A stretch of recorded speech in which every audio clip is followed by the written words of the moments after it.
Hey, my friends, we will be right back to the show. But I have a question for you. Are you struggling with the impact of childhood trauma? Well, know that you're not alone. I'm here to let you know that I'm starting a brand new weekly coaching group that includes a year of life coaching, accountability, support, habit and goal setting, and more. I'm starting a waitlist for the group right now, and I'm only taking a handful of people. And I'll let you know that through this personalized coaching, we'll work together to help you understand how your childhood trauma has shaped your beliefs, behaviors, emotions, and will help you create a roadmap for healing and growth.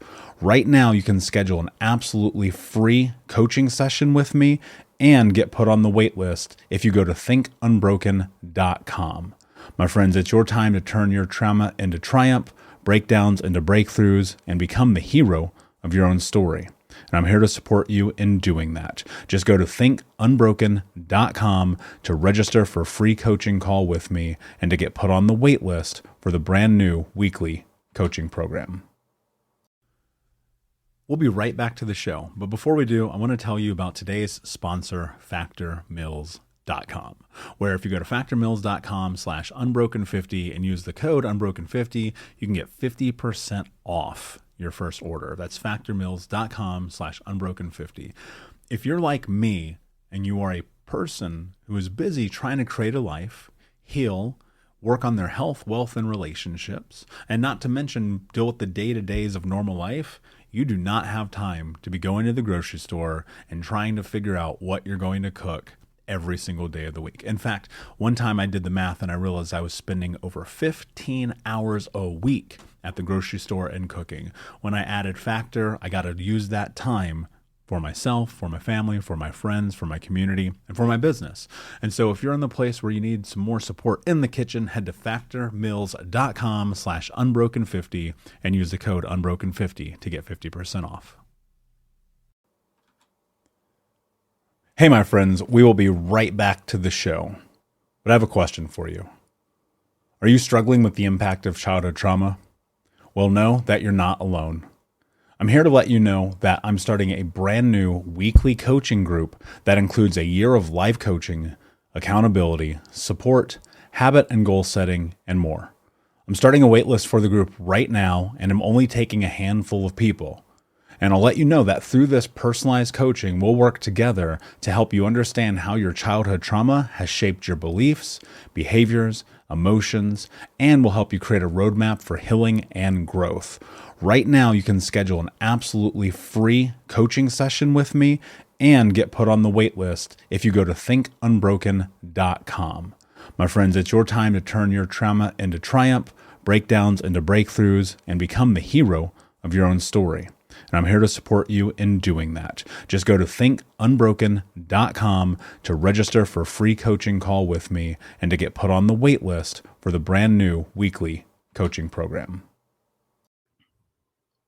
Hey, what's up, Unbroken Nation? I hope that you're doing well. I'm very excited for today's episode with my guest, Mike Bethune. Mike is a former member of the military, former homeless man who has now turned his life and his pain into purpose and power. This is honestly one of the most compelling conversations that I've had on Think Unbroken Podcast. I was so moved. I got emotional. I got goosebumps listening to this man's journey, his story, his mission. I want to just honor him for coming on and sharing a tremendous amount of vulnerability in this episode. But before we get in, of course, I want to just take a moment, say thank you to all of you who listen. Thank you to every one of you who tag friends, who share with your friends, who send them to this podcast. It means the world to me. Also, I want to thank everyone who takes the time to leave reviews. Every time you do that and go on iTunes and you click that 5-star and you write a review and you take that 5 seconds, like that helps other people get exposure to the show, and you are being of service to the mission of Think Unbroken to end generational trauma every single time that you do that. So thank you to everyone who goes on and reviews. I want to read something here today that is powerful for me as someone who's been coaching for a while and sharing my story, my journey, empowering people. When I get messages like this, which are so funny, it's the serendipity of life in those moments where, because just to be frank with you, I wake up and I go, why am I really doing this? And it's a reminder to me, like, I am doing this so another child does not ever have to tell my story, right? And I got this message from one of my clients today. I was thinking of you today, Michael. I am present every day of my life because of the work we did, the presence I desired for too many years. The story of my life prior to working together only had one ending: destruction. The best part is I always used to think you were weak, to need someone to help you.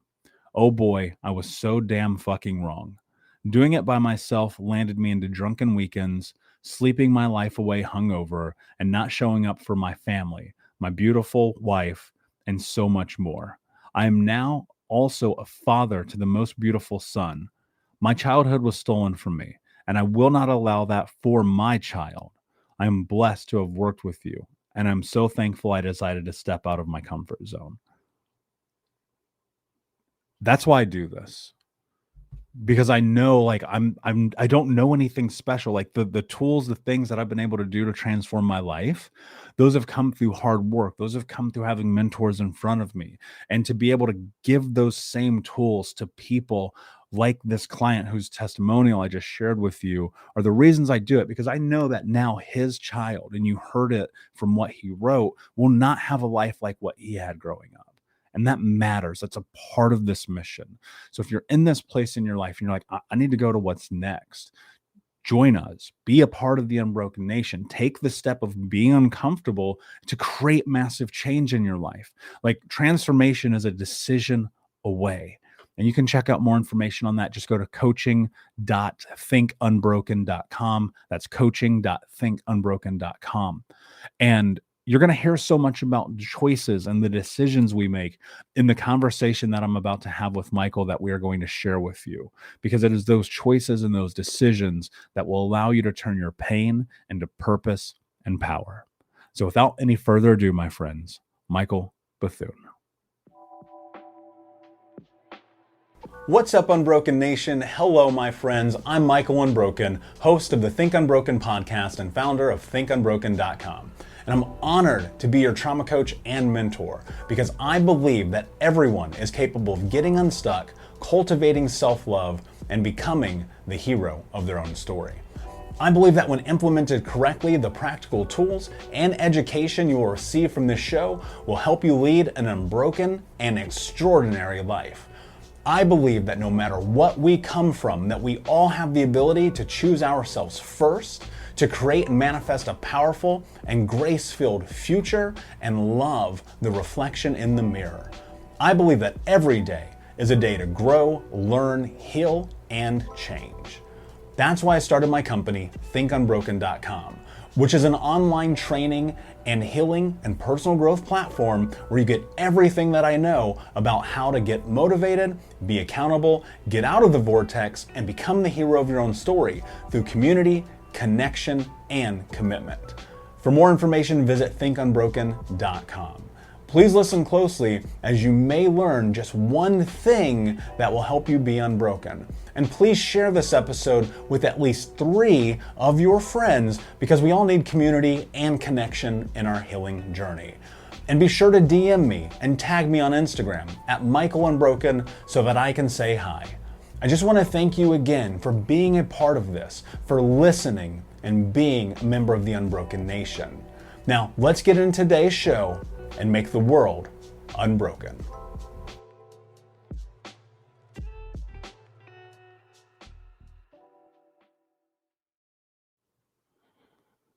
Hey, what's up, Unbroken Nation? Hope that you're doing well wherever you are in the world today. I am super excited to be back with you with another episode with my guest, Michael Bethune, who is a grateful grace recipient who returns the favor daily by helping to change the lives of others. When I heard Michael's story, I was like, yo, I have got to have him on the show. His journey, his mission, his vision is incredible. But not to spoiler alert it, Michael, my friend, what is going on in your world? How are you today? Hey, Michael. I am doing great. I'm doing great. No problems at all. Complaining is not a part of my forte because it's pretty pointless. I'm doing great always. I love it, man. I heard somebody say whenever you tell people that you're doing fantastic, it'll throw them off guard because normally we just go, I'm fine. So I appreciate that. I'm doing great, man. I'm ready to rock and roll. Let's do it. Yes, So sir. that said, Michael, my friend, for context, can you tell the audience a little bit about your backstory and how you got to where you are today? Sure, absolutely. So I'm originally born and raised in Paterson, New Jersey, and raised in a good, solid family in the heart of the inner city. Um, was a pretty good athlete in school and thought that I was going to get certain scholarships, etc. in high school. Those things didn't happen, unfortunately, and I opted to go into the United States Army at 18 years old. I went in, and my second year in, I was deployed to the border of Central America. At that time, there was a coup that had happened with some Nicaraguan rebels called the Sandinistas had overtook Nicaraguan government, and they were coming for Honduras, which is American interest. And so, our president at that time sent us in to handle that situation. So I was in that situation as an 18-year-old or 19-year-old at that time. I'm going on 20, and it rocked my world pretty good. It was covert jungle warfare, if you will, because in that part of the world, it's all jungle, and it was just, there's no context for that kind of situation. But when you sign on the dotted line, I knew that that was a probability that I could be deployed anywhere. And I was in the kind of a unit, engineer unit, where we build bridges, we blow bridges, we deal with a lot of C4 and explosives, and so we could be deployed anywhere in the world within 72 hours. And so so that happened, and in that environment, because the reality is so surreal and there's no context for how you function, all the military training in the world doesn't prepare you for that. When you're in it, and you just have to figure out a way to get through it. And so I would see, and this is no slight to the military, but I would see some of my other comrades, older comrades that had been deployed before. I would see them chewing these green leafy things, and I'd be like, well, what is that? And at the end of the day, I found out that they were coca leaves, because again, we're in lush jungle in Central America, and there's a whole lot of that going on in that area. And they would find these things, they would chew these things, and their whole mindset was, we're going to get numb as possible, so that we can't feel anything, even from a heart perspective, right? Because when you get asked to go on certain missions and do things to other human beings, well, you can't, if you have any kind of a heart, you can't do it in your regular heart. So you almost have to be anesthetized and become monster like to a certain extent. And so I started doing the same thing. And the other part of the mindset was, if today is our day to get hit in any kind of way, well, at least we won't feel it when it happens. So so for 6 months, that's what we did in that environment there. I chewed one of those things, one or two of them every single day, just numb up your whole body. I didn't know anything about addiction then. I just knew that this is what we were doing to function in that environment.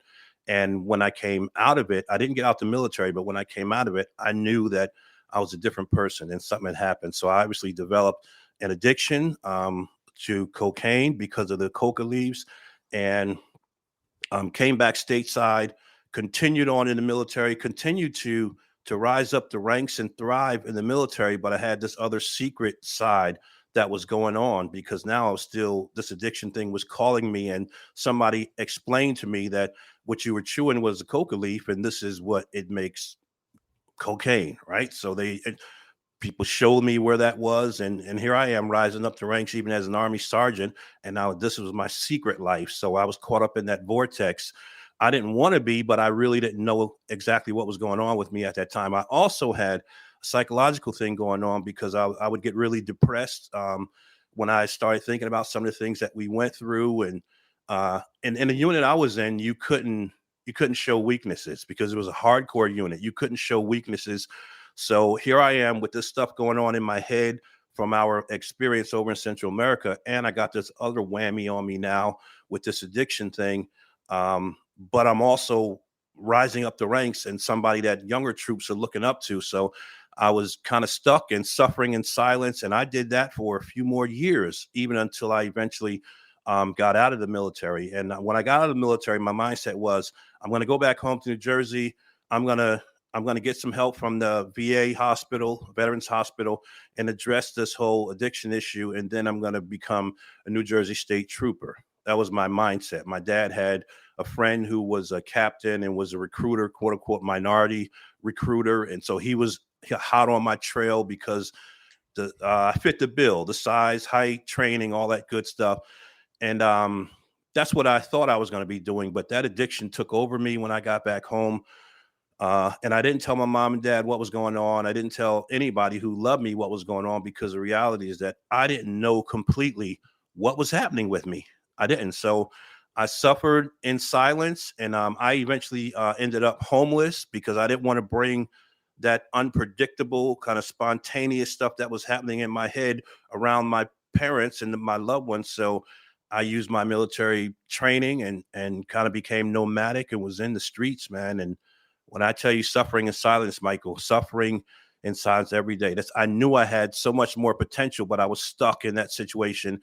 And um, again, I guess pride played a part in it. I didn't want to tell people that I had fallen victim to this, and was, it just the whole mindset of not letting people think that you're weak or whatever. So I just dealt with it until it dealt with me to the point where I couldn't take it anymore. And then I eventually reached out to somebody, and that's when things really began to change. Man, that's so incredible. And I think about how often, and I love that you said suffering in silence, because whether it's addiction, whether it's PTSD, CPTSD, trauma, like we have this mindset. And I will say this as a minority male of color, like especially in our communities, like you don't talk about dark things, you don't talk about bad things. And Michael, first off, I'm super proud of you for being here and having this conversation, because we're tearing down that stigma. Because the reality is we're human beings having a human experience, and to think that you're alone in that, I think, is the most sad part about it, because you're in this place where, you think about this. If we ask for help sooner, and that was my experience too in my mid 20s, it was chaotic. If I would have asked for help sooner, my life trajectory would have been very different. What do you think, and I know this is a tough question, and in retrospect, we always have hindsight, right? We go, well, this or that. But in this, and looking at going through this phase of addiction, what do you think would have helped you in that moment or in that time frame to actually create shift faster in your life? Because the reason I'm asking this, Michael, I know that there are people listening right now, they're struggling. They may have an addiction or a vice that's starting to take over their life. They have the secret, whether it's porn or sex or drugs or whatever, video games even now for people. What, if anything, would you have given yourself or tried to allude to help project what was possible in your life once you started seeking change or help? So you're asking me, Michael, just to be clear, what in hindsight, what would I have done differently to kind of expedite uh, the process of getting better? Yeah, exactly. I, hmm. Well, I mean, you hit the nail on the head a minute ago. One of the things that kept me from telling people what I was dealing with was the whole stigma. I saw people who were just, out there, no holds barred. I was kind of a secret addict, you know what I mean? Because I would still function, and still I would even go to work as do what I can do. Even as a homeless person, I had a job, and I would still do normal people things. But then I would see other people, like people I grew up with, who were full blown addicts, to the point where, and this is not to judge them, but I'm just, calling it what it was, to the point where they didn't care. Their addiction had gotten so far, they didn't care what anybody thought about them in terms of their upkeep and all that. And I would hear how people talked about them and how people judged them, not knowing, what the core of their addiction was and where it came from, but just, would just kind of throw them into this barrel of people who didn't want anything in their life, and just woke up one day and said, let me just destroy my whole life, which we know is not true. And so, I guess to avoid all of that, and to avoid what I thought was the embarrassment of people judging me and me seeming weak and all those other things, I wish that at that young age I would have had the kind of fortitude that would have allowed me to, respect other people's opinions, but not to the point where it keeps me stuck in this debilitating situation. Let me go forward and go ahead and swallow my pride and ask for some help. I wish I would have been able to be that person at that time. In hindsight, that's what I would have done differently. Regardless of what anybody might say, this is my life and I have to go forward and get the help that I need. That's what I would Yeah. have done differently. Man, that's super powerful. And I resonate with that in such a real way, because I just looked at so many different areas and time frames of my life where I'm just like, dude, get out of your own way. Like, what are you doing? You know that there are resources, there are things available. And, I think it's everyone's independent journey, and that's not to cast judgment. I'm not saying that it's only a parlay here in your experience. I'm really curious because you mentioned this to me, and I want you to share this experience with the audience. One of the pivotal paradigm shifts in your life being around meeting your mentor and him saying something to you that really kind of hit home. Absolutely. Yeah. So when I did reach out for help, um, I went to a place in New Jersey, a place in Morristown, New Jersey. I'll never forget it. Thank God for a place called it's a Christian place, so it deals with the spiritual part of things, and also they offer clinical counseling too. And it was recommended to me to go to that place, and in that place, I met an individual by the name of Reverend Doctor Solomon J. Tividay. He was a gentleman from India, and he had come here decades ago and went to school and got all these degrees in counseling and all. And he was also a pastor. And that man became my mentor. He saw in me something that I didn't see in myself at all. And he began to counsel me. He kind of took me on as his own project, as his mentee, if you will. And after a few counseling sessions, he said to me one day, he said, Mike, he said, you have tremendous potential, but you have to get over the fear and deal with the pain. He says you're stuck in life because you have been in an abnormal situation for so long that now the abnormal has become so comfortable to you that the abnormal is normal. And that's why your life is stuck. That's why your life is paralyzed. And then he said these words, and these are words I'll never forget. I tell him wherever I go. He said, Mike, when the pain of where you are in life right now is greater or more powerful than the fear of where you have the ability to go, that's when you move. That's when you move. And that conversation right there, that statement right there was so pivotal to me because he began to help me understand that pain and fear are both dual motivators, right? They'll either paralyze us or they'll propel us. And it's all based on our perception of how we see our situation. He said to me that you have the way that you can begin to move is that you have to stop seeing your life as and your life's journey and all that happened in the military and in the streets and all. You have to stop seeing it as something that happened to you and start seeing it as possibly something that could have very well happened for you, because you've gained the strength and the fortitude from having gone through all that you can now leverage and kind of take the power out of the pain that once paralyzed you and now use that power to push you and propel you into your full potential. And that changed my life right there, Michael. That statement right there set me off on a trajectory that hasn't stopped going yet, all these years later. Hey, Unbroken Nation, a quick pause in today's episode to tell you about the brand new Think Unbroken app. That's right, I just released a brand new app in the App Store that you can take the first course in the Think Unbroken curriculum, the 5 Keys to Healing Trauma. It's a 7-day course for free. All you have to do is go into your App Store right now. You can pause this video and search Think Unbroken. That's on both Apple and Android. And you can take the Think Unbroken 5 Keys to Healing Trauma 7-day course for free. This is daily coaching from me. It's daily activities, daily check-ins. I built this course in this app specifically to bring huge value to you in your life, where you're at and what you're trying to do and going next and becoming the hero of your own story. So check out the App Store again, Apple and Android. Just simply search Think Unbroken and you will see the Think Unbroken app. And until next time, my friend, be unbroken.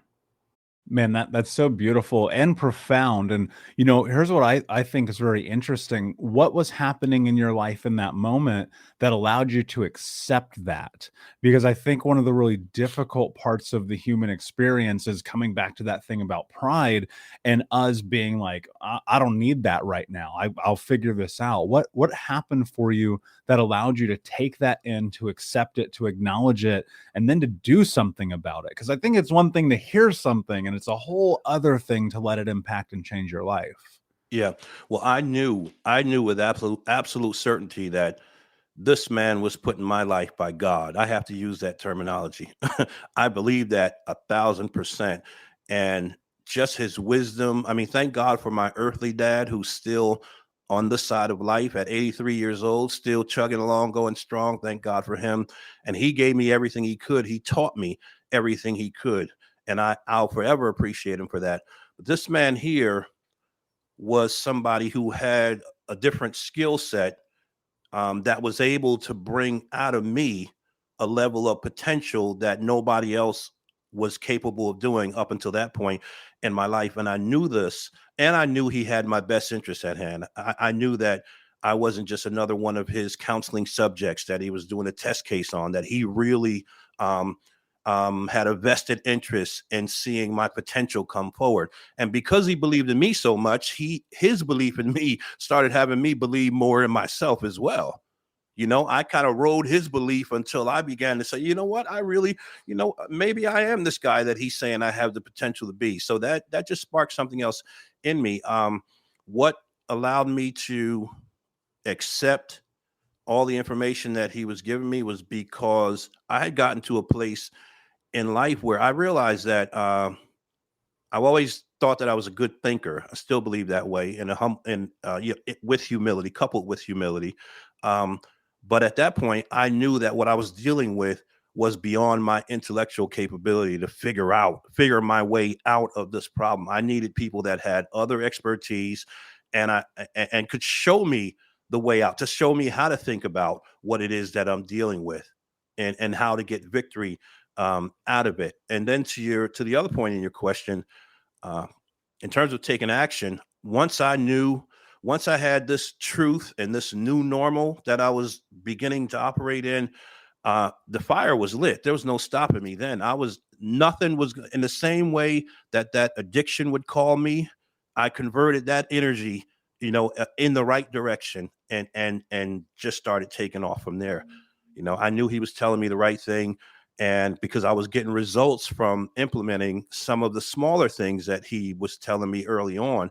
And when he began to kind of cause a paradigm shift and tell me bigger things, give me bigger jobs to do, if you will, inside jobs, right? The introspective work and all the other things that I needed to do to really understand myself and understand what was going on. Oh, I was ready to go then. I was ready to go. Ready to go. Man, He told me that I should go back to school, go to school too. Because I'll say this and I digress, Michael. What I saw in him, I wanted to be.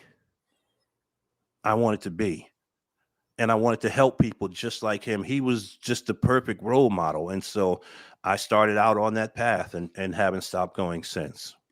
Man, that's so profound. I literally got goosebumps. You can't see it because I resonate with that in such a real way, because there is something about life, and this struck me probably, I don't know, 7 or 8 years ago, where I was sitting and I was doing some work, and I was just in this thing on the backside of what I'll call my rock bottom, trying to rise up, trying to get really to where I am today and where I'm going in the future. And I had this like lightning bolt moment, and I was like, it takes as much energy to destroy your life as it does to build your Mhm. life. And it sounds to me so much like one of the things that happened is you just started to have a transference of energy. You changed the way you thought. What about, talk to me, and I know this might be a little off topic, but what was happening in your mind as you were going through this process and the way that you were speaking to yourself? Like, because the reason I want to touch into that, because I fully believe that so much of what happens in our life starts up here in our head. And you mentioned that you, with humility, which I appreciate, that you're a great thinker. So what was happening prior to this conversation with your mentor and the way that you were thinking about your life and after? Yeah. So prior to the conversation, the way I was thinking about my life was, I actually thought that for a while there, I thought this is what I thought when I was caught up in the addiction thing and the homeless thing. I would say to myself every single day, I said, you know what?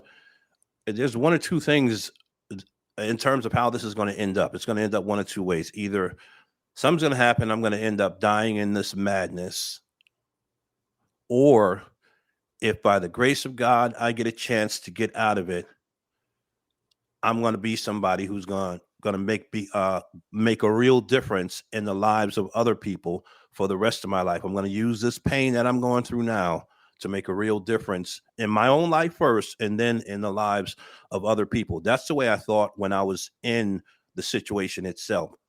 Something deep down inside of me, Michael, always believed, and this is what I held on to, always believed that and knew that I had so much more potential than where, like, kind of like where I was in life wasn't indicative of who I was. I knew there was so much more to me. Even when I would be somewhere doing my thing, and or doing the thing that was doing me, getting high, and in these circles, it's so weird. People would say, you know what, you don't even belong here. Why are you here with us, man? Why you, like, people would say weird things to me like that. Like, you don't look like you, like, what's the criteria to be a nobody, like, like, you know, but they would say those things. And what's the criteria to ruin your life? What's the prerequisite? They would say things to me like that, and I would get those things along my journey. I'd always say, if I come out of this thing, I'm even going to come back and help all these people here. I am. I know it. I know it. I know it. So that was my mindset pre-meeting Pastor Solomon, Dr. Solomon. After I met him, my mindset was like, coupled with my faith too, because faith is critical. My faith played a critical part in this whole journey and continues to this day. So in terms of what informed my thinking, my faith had a lot to do with it. But then my own thinking was, listen, the fire is lit now. There's no stopping me. I know that I've always known that I've had great potential inside of me, and potential when when I talk about potential, I'm always talking about it in the context of how it's going to be used to help make humanity better. That's the way I think about my journey. I think that's the essence of what life is about. If your life is not making a difference in somebody else's life, then what's it all about? Um, so, I the fire was lit. The fire was lit. Look, I said, I'm going to go and get trained and learn how to do this counseling thing. I'm going to learn as much as I can learn. I'm going to go as far as I can go. I'm going to leverage what the military owes me in terms of being able to go to school and all this other stuff for my investment to them.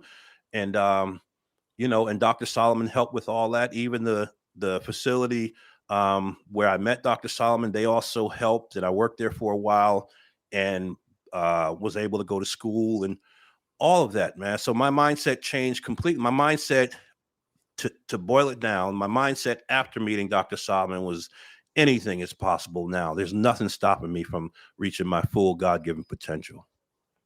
Man, that's so beautiful. And I think often we need that catalyst in our life. I know I Sure. do, right? I think everyone does. And I often measure it in the same way that you did, and with my mentors and who I look up to in the world, as I just simply go, they're where I want to go. They're in the direction where I'm heading. And I sometimes I look back, and I go and I look in the other direction. I think to myself, like, I still love those people back here. I still support those people. Those people back here behind on the other pathway that I could have taken will always bring value to my life. But the reality is, to build what I want, I'm going to have to go in this direction. One of the things, obviously, here that's become profound for you is creating massive change in your life by being of service. And I know that you've now done that for over 25 years, which is Yeah. absolutely incredible, Michael. Talk about that experience. Talk about that shift of moving into service, of being in a leadership role, and of moving towards making this impact in the world. Sure. So another one of Dr. Solomon's suggestions to me was, once he realized that part of my vision at that point was to do what he was doing someday, he recommended that I go to school. And so I spoke to a few more people. at that who were significant in my life at that time. One was another pastor there in that city in Marshtown, and uh, we ended up choosing, or I ended up choosing some schools. They pointed me to a few different places. Obviously, it was my choice. So I went back to school. And over the course of 13 years, not 13 years straight, but kind of with breaks in between, but it ended up being a total of 13 years. I went back to school. I knocked out 3 degrees all the way up to finish up uh, the master's level, a master's in theology coupled with counseling, pastoral care, clinical counseling, all of that. And I was on the verge of starting what they call a PsyD, which is a doctor of psychology.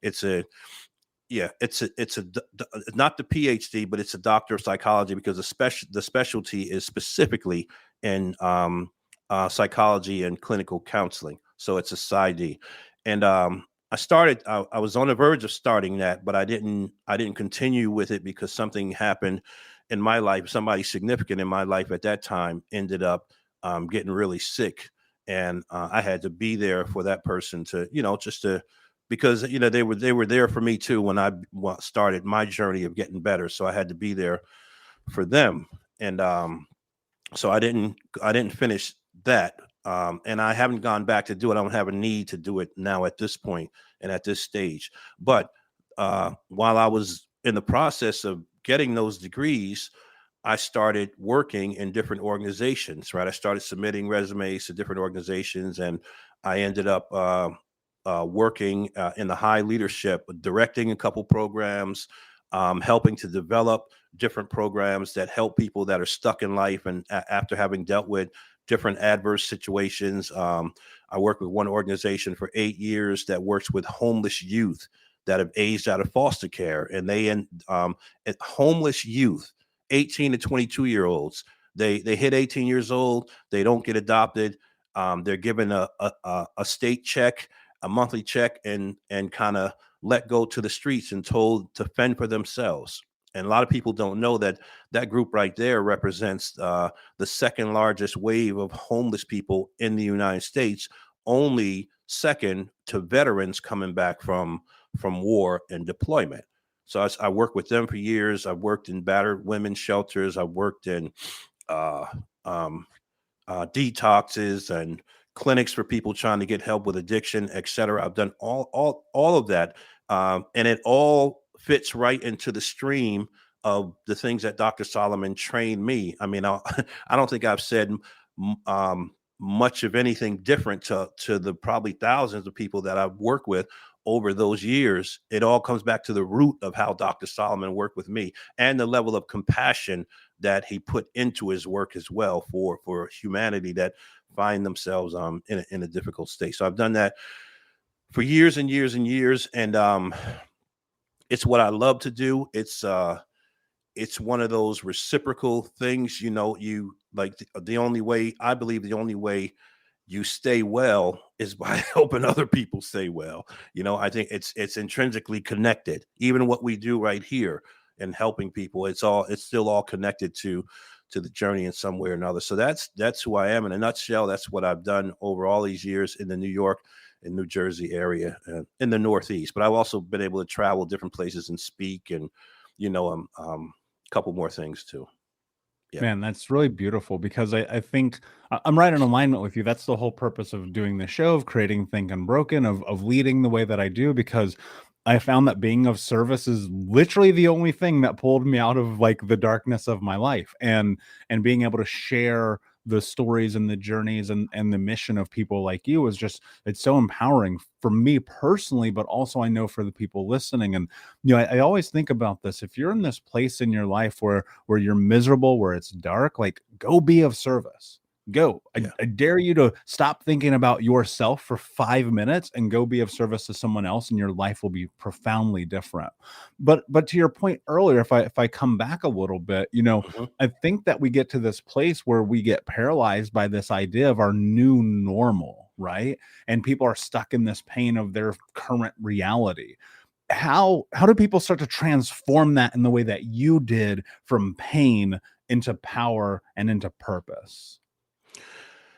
Yeah, so I think that even, and I share this in my book too. I guess we'll talk about that later. But um, before you can even deal with the pain itself, um, before you can even acknowledge the reality of the pain, wherever the pain came from, whether you caused it or whether somebody else caused it, whether came by way of abuse, whatever, that pain is there, and pain goes underground but not away. It may lie dormant down there for 20, 25 years, and given the right set of life storms, it'll come bubbling up and end up getting projected on people who might have had nothing to do with it at all. So before you can even acknowledge the pain, you have to address the fear. What is the fear that's keeping you? That's what I had to ask myself that question when Pastor Solomon talked about the fear and pain.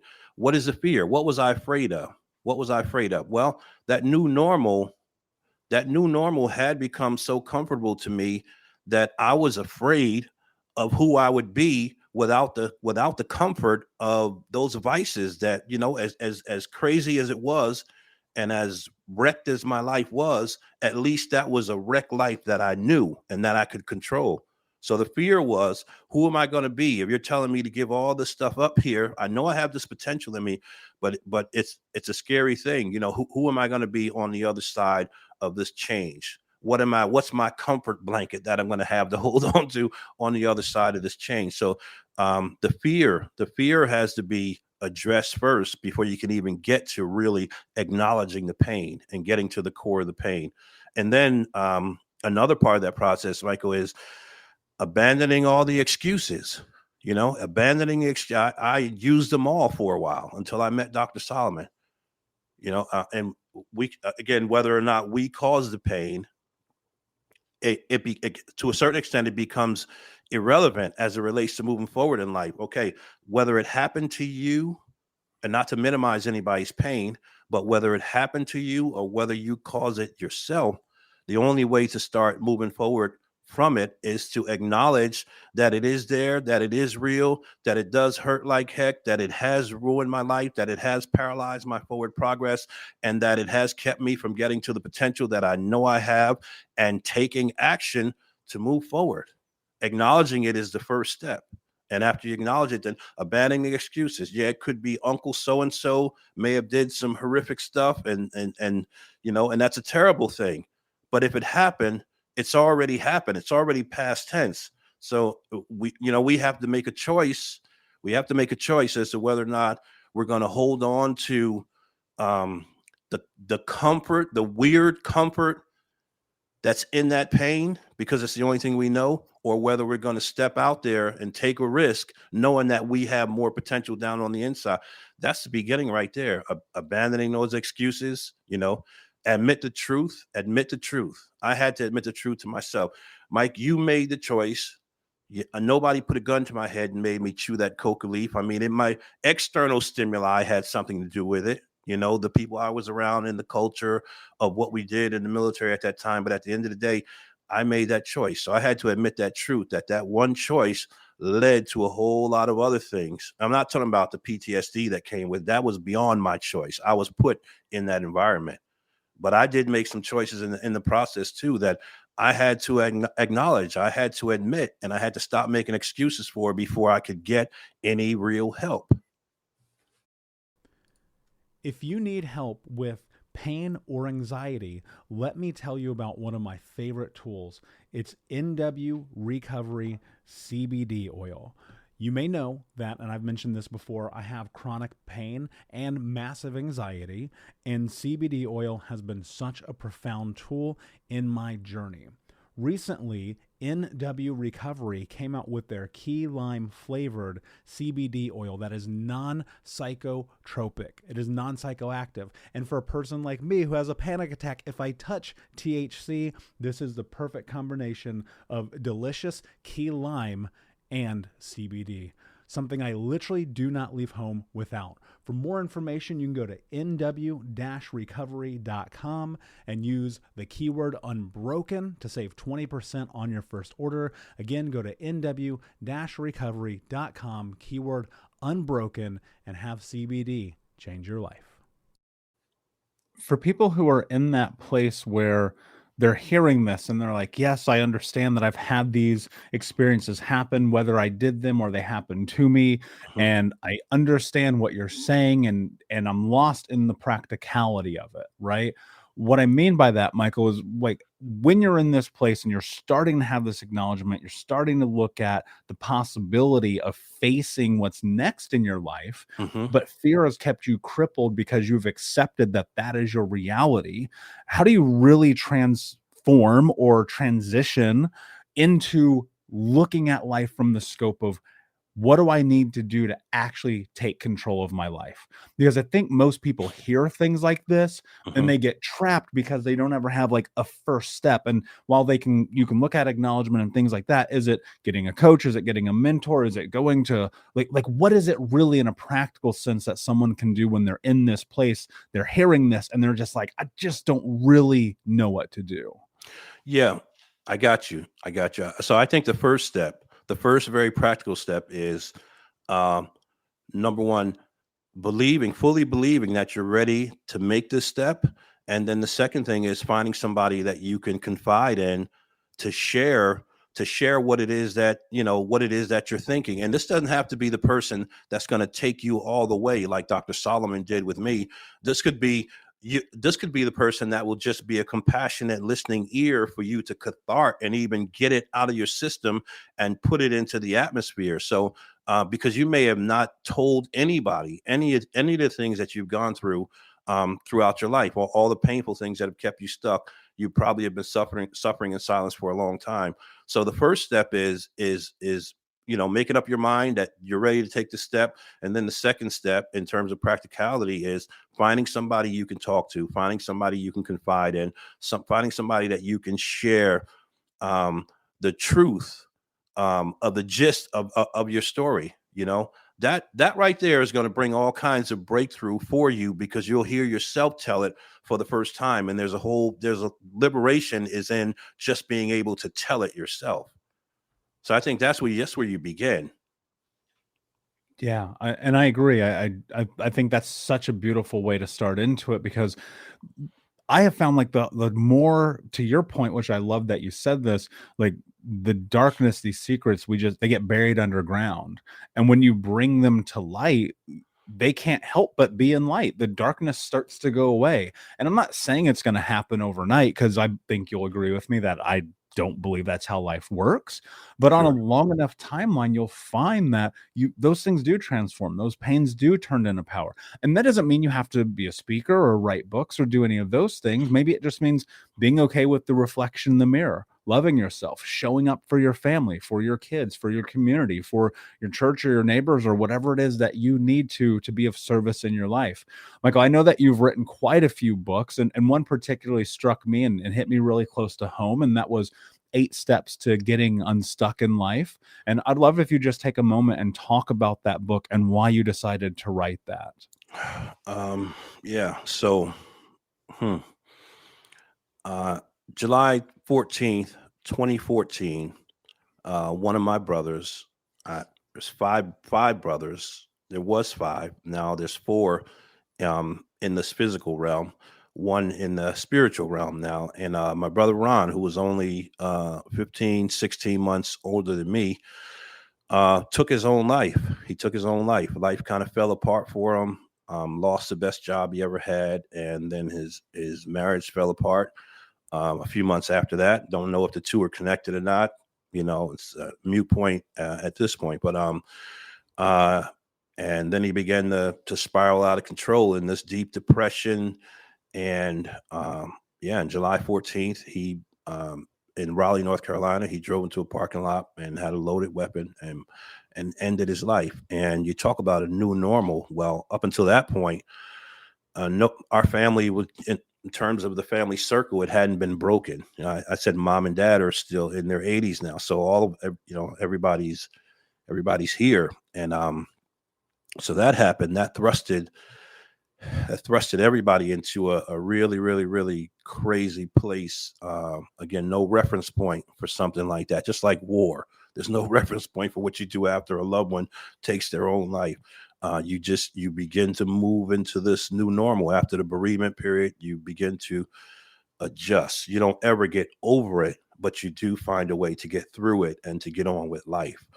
Um, so when Ron did that, uh, I'm kind of one of the point people, or one of the key point people when family situations happen, and so I had to be kind of the counselor to the whole family, the counselor, and helping put things together. I didn't do it by myself, but they leaned on me heavily to help, you know, make sense of this whole thing and help carry the family through it.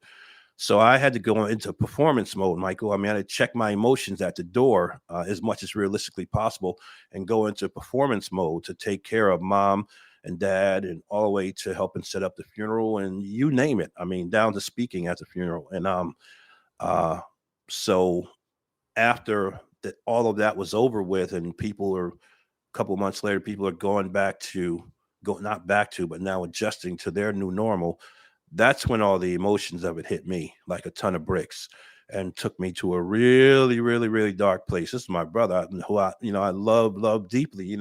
We slept in bunk beds together, and played goofy games, and took wire hangers and made basketball rims on the back of the door in the room, and all that kind of stuff there, all those memories. And when it hit me hard. It hit me hard. And I had to be careful in that time too, because that put me in another one of those suffering in silent places. Because sometimes, when the leader is suffering in silence, you feel like you don't want to share your stuff because everybody else is hurting more. And at least you have some kind of, you have tools to, or you convince yourself that you have tools to handle your situation better, because maybe you've had more training or whatever. But all that stuff goes out the window when pain really hits you hard. And that, man, it got a grip on me, took me to a bad place.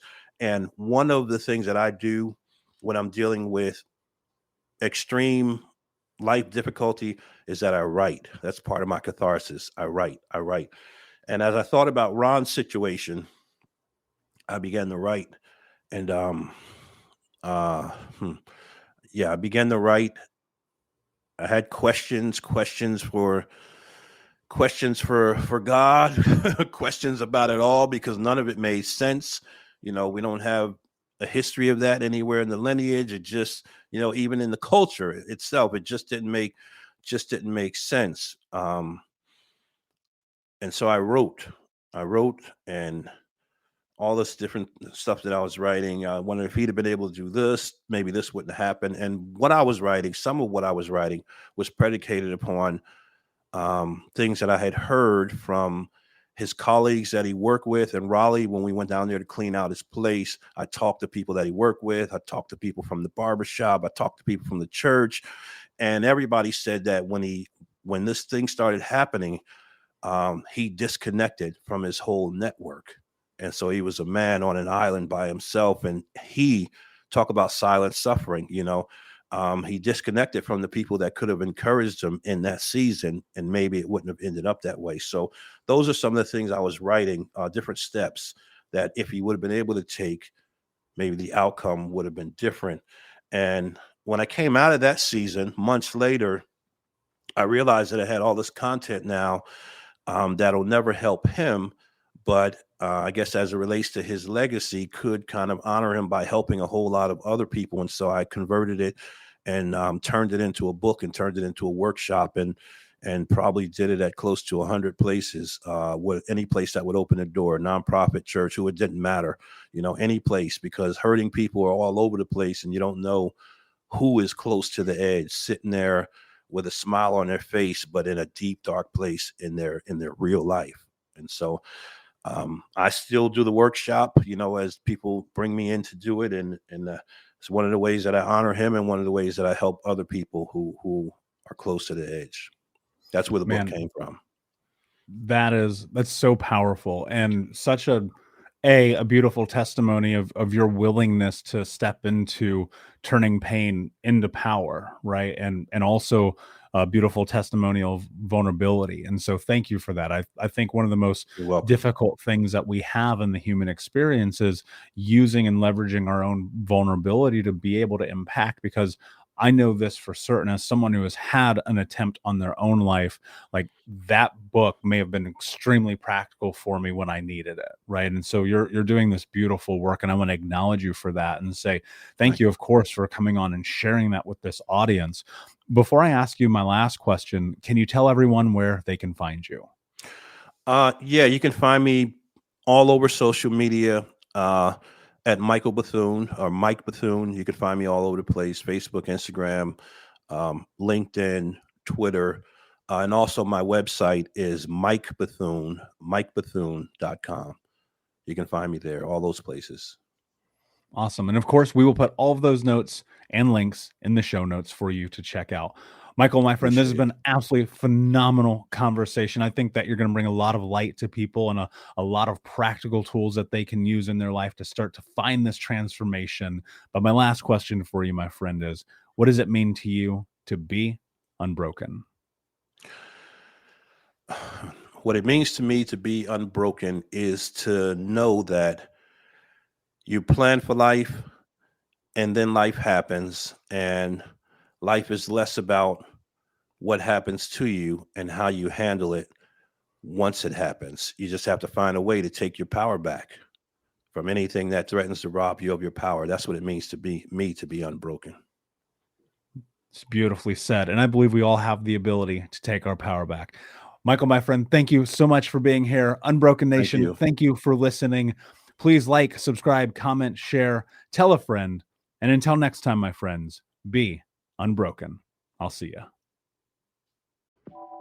Unbroken Nation, hope that you just got a tremendous amount of value from today's episode. I want to know what you think. Please do me a favor and review, rate, and share the episode with 3 friends on social media today.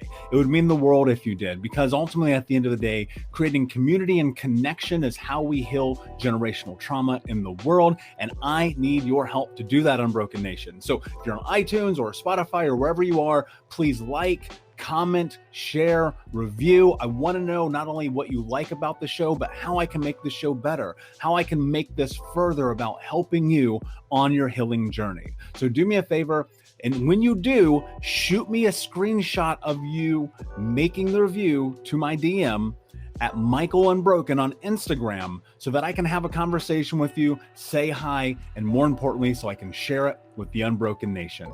Thank you so much, my friend. Hey, my friends, we will be right back to the show, but I have a question for you. Are you struggling with the impact of childhood trauma? Well, know that you're not alone. I'm here to let you know that I'm starting a brand new weekly coaching group that includes a year of live coaching, accountability, support, habit and goal setting, and more. I'm starting a waitlist for the group right now, and I'm only taking a handful of people. And I'll let you know that through this personalized coaching, we'll work together to help you understand how your childhood trauma has shaped your beliefs, behaviors, emotions, and will help you create a roadmap for healing and growth. Right now, you can schedule an absolutely free coaching session with me and get put on the wait list if you go to thinkunbroken.com. My friends, it's your time to turn your trauma into triumph, breakdowns into breakthroughs, and become the hero of your own story. And I'm here to support you in doing that. Just go to thinkunbroken.com to register for a free coaching call with me and to get put on the wait list for the brand new weekly coaching program.